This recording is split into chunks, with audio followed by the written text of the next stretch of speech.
ইয়াতে যিখন কমিটি আছে কেইজনমান দেখিছে আপোনালোকে, কেইজনমান যুৱকে কেইজনমান বাইদেৱে দেহে কষ্ট কৰি আছে দিনে ৰাতিয়ে। হঠাতে অহা কথা ওলালে আৰু তেওঁলোকৰ লগত কিবা আলোচনা আছিলে 19 তাৰিখৰ কেনেকৈ কৰিব গোটেই কথাটো।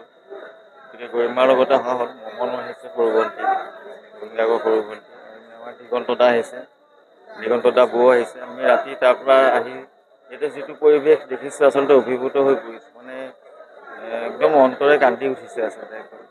এইটো পৰিৱেশ যিসকলে দেখি গৈছে ইয়াত সকলোৱে দেখিব পাইছে। গতিকে ৰাইজলৈ সেয়াই, ৰাইজৰ এই অফুৰন্ত মৰমত জুবিন গাৰ্গ সদায় জীয়াই থাকিব অসমবাসী। যথেষ্ট দীৰ্ঘদিনীয়া সময় আপুনি তেওঁৰ লগত বাদ্য সংগত কৰিলে, দীঘলীয়া সময়ত মানে সদায় বাদ্য সংগত নকৰিলেও কিন্তু লগত আছিলোঁ মই। 1989 চন 1989তে মই তেখেতৰ লগত লগ পোৱা তেখেতক, তেতিয়াৰ পৰাই থাকি গ'লোঁ। গতিকে খুব মৰমীয়াল আছিলে, খুব মৰম কৰিছিলে আমাক, এইবোৰ খুব মৰমেৰে মানে উপচাই ৰাখিছিলে। চব ক্ষেত্ৰতে কৈছিলে যে একো চিন্তা নকৰিবা, মই আছোঁ। আজিও মানে ইয়াত আহি ক'ত থিয় হৈ আছোঁ মানে ভাবিবই পৰা নাই আচলতে। মানুহৰ ইমান মৰম প্ৰতিক্ষণতে, সকলোকে জাষ্টিচ লাগে, সকলোৱে মায়াবিনীয়ে ৰাতি আমি প্ৰায় এতিয়া 1.5 ঘণ্টা আছোঁ, 1.5 ঘণ্টা সময় সকলোৰে মুখত মানে জাষ্টিচ লাগে, জুবিন গাৰ্গক বিচাৰ লাগে, আচল কথাটো কি গম পাব বিচাৰে সকলোৱে হাতখন ধৰি টানি নি পেলাই এইটোৱে কথা কৈছে যে আমাক আচল কথা কি। গতিকে অলপ সময় লাগিব, তদন্ত চলি আছে। আমি ন্যায় ব্যৱস্থাৰ ওপৰত বিশ্বাস কৰি ধৈৰ্যৰে সকলোৱে বাট চাই আছে। আৰু ভগৱান আছে, ভগৱানে জুবিন গাৰ্গৰ নিচিনা এজন মানৱ দৰদী মানে মানুহ, মই ইমান মানৱ দৰদী আছিলে, মই যেতিয়াৰ পৰা লগ পাইছোঁ তেতিয়াৰ পৰা শেষ দিনলৈকে মানুহক সহায় কৰাই দেখিলোঁ, মানুহৰ কাৰণে কন্দাই দেখিলোঁ, চব মানুহৰ কাৰণে কৰে। গতিকে তেওঁ নিজে সদায়, আপোনালোকে জানে তেওঁ পানীৰ নিচিনা বুলি কয়, য'তে থ'ব বিচাৰে তেনেকুৱা আকাৰ হৈ গৈছে। গতিকে তেওঁ তেনেকুৱা কথা এতিয়া নতুনকৈ কোৱা কথা নহয়, এইবোৰ আগৰ পৰা কয়। সেই 89ত মই লগ পোৱাৰ পৰাই কয় যে নদীৰ নিচিনা হ'ব লাগে, নদীখন সদায় ওপৰৰ পৰা বৈ আহি তললৈ যায়। গতিকে সেইবোৰ বহুত কথা। গতিকে মই আশা কৰিছোঁ ইমান মানুহৰ মৰম, ৰাতি 2টা বজাত ইমান মানুহ নিশা, মানুহে কি বিচাৰি আহিছে, সেই তেওঁক আচলতে মৰমেৰে উপচাই দিছে মানুহে। গতিকে সকলোকে ধৈৰ্য ধৰিবলৈ আহ্বান জনাইছোঁ।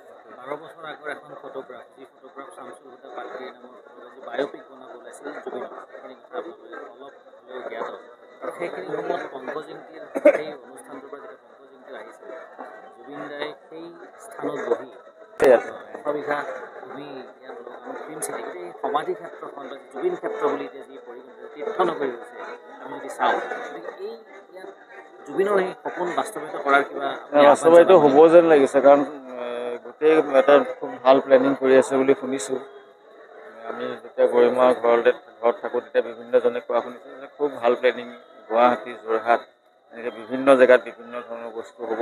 গতিকে অলপ সময় লাগিব, গতিকে সময় বাট চোৱা হওক। আৰু মই ভাবিছোঁ জুবিন গাৰ্গক নিশ্চয় সকলোৱে অন্তৰতটো থাকিবই, আৰু এনেকৈও জুবিন গাৰ্গৰ যিখিনি কাম কাজ, যিখিনি সৃষ্টি আজি গানেই হওক, যিমানখিনি কাম কৰিলে তেওঁ, গোটেইখিনি মানে বৈজ্ঞানিক গৱেষণা যাতে হয়, বৈজ্ঞানিক ভিত্তিক গৱেষণা হয়, বিজ্ঞানসন্মতভাৱে গোটেই কাম আজিখিনি কেনেকৈনো ইমান একেজন মানুহৰ গাতে ইমানখিনি শক্তি ক'ৰ পৰা আহিল, ইনষ্ট্ৰুমেণ্ট বজোৱাৰ পৰা আৰম্ভ কৰি, গান গোৱাৰ পৰা আৰম্ভ কৰি, এক্টিং কৰা, মানুহক ভাল পোৱা, গছক ভাল পোৱা, প্ৰকৃতিক ভাল পোৱা, জীৱ জন্তুক ভাল পোৱা, ইমান গুণৰ অধিকাৰী।